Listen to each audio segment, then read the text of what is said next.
Hello, welcome to the channel. Welcome to the another video of Succeed Way class 11 এর subject combination নিয়ে আরো একটা video.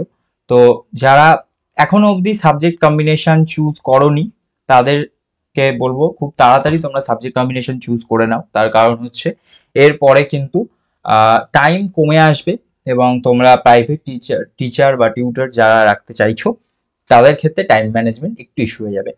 তো দেখো ইকো সায়েন্স আজকে এই সাবজেক্ট কম্বিনেশনটা নিয়ে কথা বলবো। তো কোন কোন সাবজেক্ট রয়েছে এই কম্বিনেশনে? ফার্স্ট রয়েছে কি ইকো মানে ইকোনমিক্স, রাইট? তার সঙ্গে রয়েছে স্ট্যাটিস্টিক্স, খুব ভালো একটা সাবজেক্ট। সেকেন্ড রয়েছে ম্যাথস, ঠিক আছে। এবার কোন কোন স্কুলে এখানে আবার কমার্সের অ্যাকাউন্টেন্সিও দেওয়া হয়। আচ্ছা, আর রয়েছে কম্পিউটার অ্যাপ্লিকেশন, ঠিক আছে। খুব ভালো একটা কম্বিনেশন। এখান থেকে পাঁচটা মধ্যে তোমাকে কি করতে হবে? চারটে চুজ করতে হবে, ঠিক আছে। অ্যাকাউন্টেন্সিটা সব স্কুলে সেম নয়, ঠিক আছে।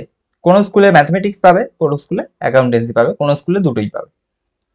আচ্ছা, তার সঙ্গে তোমার ল্যাঙ্গুয়েজ সাবজেক্ট রয়েছে বেঙ্গলি অ্যান্ড ইংলিশ, ওকে।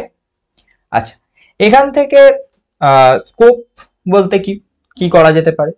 তো দেখো, যারা ফিউচারে ইকোনমিক্স বা ফাইন্যান্স সেক্টরের দিকে এগোতে চাইছো তাদের জন্য এই সাবজেক্ট কম্বিনেশনটা ভালো স্কোপ রয়েছে, ঠিক আছে। তোমরা ইকোনমিক্সে প্রথমত তো অনার্স করতে পারো, ঠিক আছে। সেখান থেকে তুমি মাস্টার্স করতে পারো, ঠিক আছে। সেখান থেকে তুমি এগিয়ে যেতে পারো। এছাড়া তুমি যদি ফাইন্যান্স ফিল্ডে যেতে চাও সেখান থেকে তুমি বিজনেস অ্যাডমিনিস্ট্রেশন এমবিএ করতে পারো, ঠিক আছে। এই সাবজেক্ট কম্বিনেশনের পরে ডাইরেক্টলি তুমি বিজনেস অ্যাডমিনিস্ট্রেশনে চলে যেতে পারো, বিবিএ প্লাস তারপরে এমবিএ, এভাবে যেতে পারো, ঠিক আছে। নেক্সট হচ্ছে তুমি যদি মনে করো ম্যাথমেটিক্স নিয়ে এগোবে তাহলে সেটাও করতে পারো, ঠিক আছে। তুমি জেনারেল সাবজেক্ট হিসেবে তখন ইকোনমিক্স আর স্ট্যাটিস্টিক্স রাখবে। আচ্ছা, তুমি যদি মনে করো আগামী দিনে তুমি স্ট্যাটিস্টিক্স নিয়ে কাজ করবে, ঠিক আছে, স্ট্যাটিস্টিশিয়ান বা স্ট্যাটিস্টিক্স ফিল্ডে কাজ করবে, সেই জায়গায় করতে পারো। দেখবে স্ট্যাটিস্টিক্সে তোমরা দেখবে যে এই যে দেখবে তোমরা সেন্সাস হয়, ঠিক আছে, জনগণনা হয়, ঠিক আছে, জনগণনা, ঠিক আছে। তা এটা যারা কাজ করেন মেনলি যে অফিসাররা বা যেরকম ধরনের, তারা কিন্তু স্ট্যাটিস্টিশিয়ান বা স্ট্যাটিস্টিক্স ফিল্ড থেকে থাকে। তারপরে শুধু সেন্সাস নয়, বিভিন্ন ধরনের ডেটা, ঠিক আছে, সেই ডেটা হ্যান্ডলিং, ডেটাকে অ্যানালিসিস, সেই জায়গা থেকে এই ফিল্ড থেকে কিন্তু অনেকেই থাকে। দুটো ফিল্ড থেকেই থাকে, স্ট্যাটিস্টিক্স থেকেও থাকে, ইকোনমিক্স থেকেও থাকে, ঠিক আছে। তো তোমরা যারা এই ফিল্ডে যেতে চাইছো তারা এই সাবজেক্ট কম্বিনেশনটা নিতে পারো। আচ্ছা, কোন সাবজেক্টগুলোর উপর এমফাসাইজ দিতে হবে?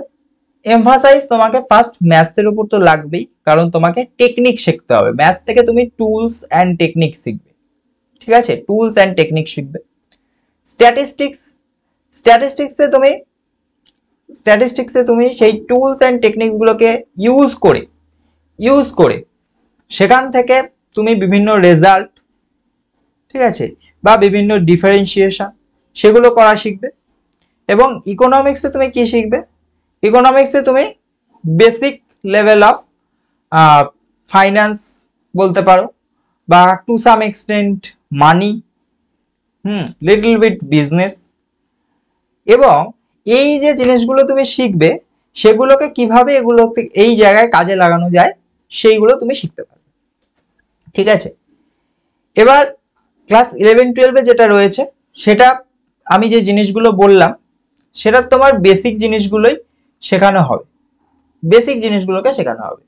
কিন্তু যখন তুমি অ্যাডভান্স লেভেলে সেগুলো শিখবে, যখন তুমি ইউজি বা পিজি করবে, অ্যাডভান্স লেভেলে যখন তুমি শিখবে তখন তুমি এক্স্যাক্টলি প্রত্যেকটা জিনিসকে কিভাবে অ্যাপ্লিকেশন করা হয় সেগুলোও তুমি কিন্তু আস্তে আস্তে শিখবে এবং তখন তোমার ইন্টারেস্ট লাগবে, ঠিক আছে। তখন তোমার কিন্তু সাবজেক্টের প্রতি একটা ইন্টারেস্ট আসতে শুরু করবে, ঠিক আছে। এই হচ্ছে ইকো সায়েন্স কম্বিনেশন। যদি বলো মার্কস কেমন ওঠে, দেখো এই সাবজেক্ট কম্বিনেশনে তুমি যেমন হার্ডওয়ার্ক করবে তেমনই মার্কস উঠবে। তার কারণ কি? তার কারণ ম্যাথমেটিক্স এবং স্ট্যাটিস্টিক্স এই দুটো সাবজেক্ট কম্বিনেশন তোমাকে কিন্তু প্র্যাকটিস করতে হবে। ইকোনমিক্স সাবজেক্টটা এমন একটা সাবজেক্ট যেখানে তুমি কিন্তু মানে ওই গল্প দিয়ে স্টোরি দিয়ে বা বানিয়ে লিখে দিলাম এইভাবে হবে না, তোমাকে পড়তে হবে এবং তুমি যতটা পড়বে, তুমি যতটুকু পড়বে ঠিক তুমি ততটুকুই লিখবে, তাহলে তুমি নম্বর মার্কস পাবে। ঠিক আছে। কম্পিউটার অ্যাপ্লিকেশন যেখানে মোটামুটি প্র্যাকটিস এবং একটু বই পড়লে তুমি হয়ে যাবে। তো এই তিনটে সাবজেক্ট খুব একটা কঠিন নয়, কিন্তু একটু প্র্যাকটিস একটু পড়াশোনার মধ্যে যারা থাকতে পারবে তাদের কিন্তু মার্কস ভালো আছে। তো এই ছিল আজকের video. Thank you, keep watching success way.